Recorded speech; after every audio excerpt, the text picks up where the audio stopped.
मोहन बहुत परेशान था क्योंकि भरी गर्मी में कोई भी उसके ढाबे पर खाने के लिए नहीं आ रहा था। इसी वजह से उसके ढाबे पर ग्राहक आने बिल्कुल ना के बराबर हो गए।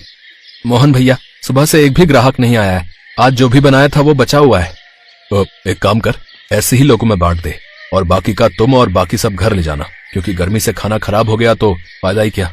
मैं घर जा रहा हूँ, तू चाबी घर ही दे जाना, ठीक है? मोहन घर चला जाता है। मोहन बहुत उदास था। ऐसे कब तक चलेगा? रोजाना तुम खाना बनाकर यूं ही बांटते रहते हो तो घर का गुजारा होना बहुत मुश्किल है। तुम्हें कोई रास्ता तो निकालना ही होगा ताकि गर्मी के दिनों में भी ग्राहक ढाबे पर आ सके।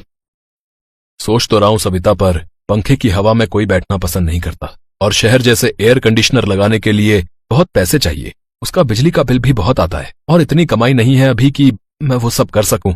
देखता हूँ, कोई ना कोई रास्ता तो निकालना ही पड़ेगा। अगले कुछ दिनों तक मोहन को कोई रास्ता नहीं सूझा। मोहन के ढाबे के सामने सुबोध नाम के व्यक्ति का एक नया एयर कंडीशनर ढाबा खुल गया, पर गांव में इतनी लाइट ही नहीं थी कि सुबोध का एयर कंडीशनर ढाबा चल सके। अरे इतना पैसा लगाया कि एयर कंडीशनर ढाबा खोलूंगा, पर देखो गांव में लाइट ही नहीं होती कि मेरा ढाबा चल सके। मैं तो सब कुछ बेचकर शहर जा रहा हूँ, वहीं होटल खोलूंगा। मैं तो कहता हूँ तू भी शहर आ जा, वहीं मिलकर होटल खोल लेंगे। नहीं सुबोध भाई, बहुत जीवन गुजारा है इस गांव में। पैदा यही हुए हैं, बचपन से यही रहे हैं। हमारे पूर्वजों की धरती है ये गांव। मैं इसे छोड़कर शहर नहीं जा सकता। मैं यहीं कहीं कोई इंतजाम करता हूँ। सुबोध के ढाबा बेचकर जाने से मोहन थोड़ा और घबरा गया। मोहन भैया, सुबोध भैया ने कितना बढ़िया ढाबा खोला था, पर लाइट की कमी की वजह से उनका ऐसी ढाबा बंद हो गया। हाँ राजू, मुझे भी इसी बात की चिंता है कि सुबोध ने इतने पैसे लगाकर एयर कंडीशनर ढाबा खोला, पर गांव में लाइट की दिक्कत की वजह से उसे ढाबा बंद करना पड़ गया। अब वो शहर चला गया है। मुझे तो कुछ समझ में नहीं आ रहा कि गर्मी को दूर कैसे किया जाए, ढाबे में ठंडक कैसे लाई जाए ताकि ग्राहक आए और ढाबे में ठंडक में बैठे। मोहन अभी राजू से बात कर ही रहा था कि तभी वहाँ पसीने से भीगा हुआ एक बूढ़ा आदमी ठेली पर बहुत सारी बर्फ की सिल्लियां लेकर निकल रहा था। भैया थोड़ा पानी मिलेगा, बहुत प्यास लगी है।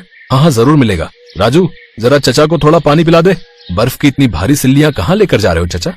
वो आइसक्रीम की फैक्ट्री है ना, वहाँ पर बर्फ की जरूरत होती है, वहीं लेकर जा रहा हूँ बेटा। मेरा तो रोजाना का काम है, दुकान से बर्फ लेकर वहाँ आइसक्रीम की फैक्ट्री में पहुँचाने जाता हूँ। थोड़े बहुत पैसे मिल जाते हैं, रोजाना की कमाई निकल आती है। भगवान तुम्हारा भला करे। ठंडा ठंडा पानी पीकर चैन पड़ गया।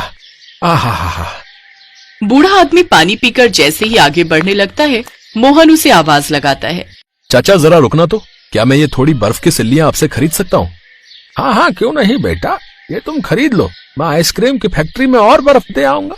ठीक है चाचा, ये सारी बर्फ मुझे बेच दो और रोजाना ही खूब सारी बर्फ की सिल्लियां आप मुझे लाकर दिया करो। मैं आपको रोजाना के अच्छे पैसे दूंगा, फिर आपको आइसक्रीम की फैक्ट्री में कम पैसों में बर्फ पहुंचाने की जरूरत नहीं पड़ेगी।